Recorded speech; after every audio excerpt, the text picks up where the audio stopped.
Hope you are fine and doing well. Today the topic of discussion is variables. Let's see what variables are and what are the types of the study variables. So first of all, variable is a measurable characteristic of a person, object or phenomena that can take on different values. Variable can be numerical or categorical. Let's see with examples. For example, person's age.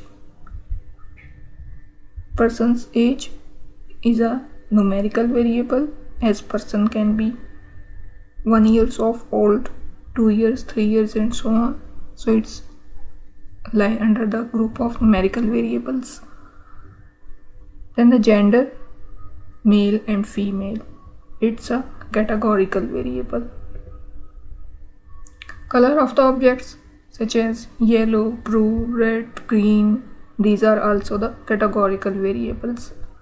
Level of something, for example height or some laboratory tests etc., where we can measure them, these are also an example of the numerical variables, and so on. When we see the types of the variables, then mainly variables may be dependent variable or the independent variable. The variable that is used to describe or measure the problem under study is called the dependent variable, and the variable that are used to describe or explain the difference in the dependent variable or to cause changes in the dependent variable are called the independent variable. Dependent variables represents the output, whereas the independent variables represent the input.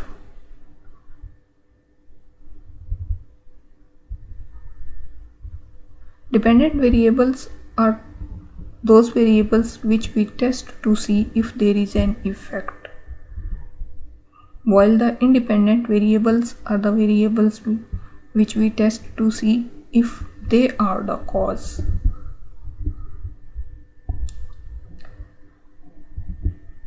Dependent variables are also known as response variables, outcome variables, or output variables, whereas the independent variables are known as exposure variable, predictor variable, or explanatory variable. Variable is dependent or independent.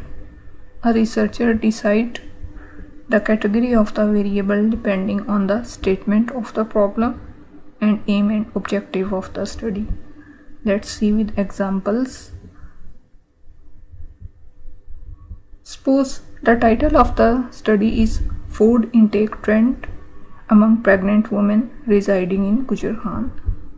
The aim of the study is to improve the health status of pregnant women and newborn by promoting healthy food choices. Now in this case, variables may be BMI, body mass index, as we want to improve the health status, then age, parity, age at birth of the first child, age of the last born child in months, socioeconomic status, food consumption practices, food availability, and food accessibility, etc. These are some of the examples of the variables which we can draw from the title of this study. So in this case, our output is to improve the health status by improving the healthy food choices. So in this case, our main focus is on the healthy food choices, our food consumption practices. So the dependent variable is the food consumption practices, which depends on the BMI, age, parity and other factors, while age, parity, etc. is and these all other variables are the independent variables. Food consumption practices can be changed due to these variables, or the dependent is dependent on the other variables. Similarly, an assessment of client satisfaction towards quality of health services at Primary Health Care of District Gujranwala, with the aim to improve the healthcare service delivery in the primary healthcare settings by improving client satisfaction.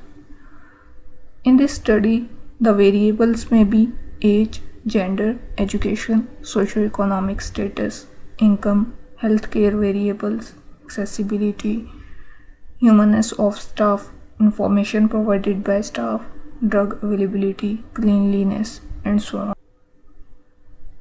But our focus is on the client satisfaction.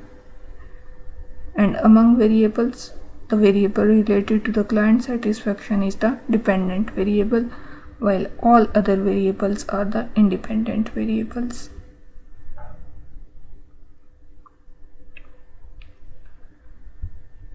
Irrespective to the dependent and independent variables, some other type of variable is known as confounding variables.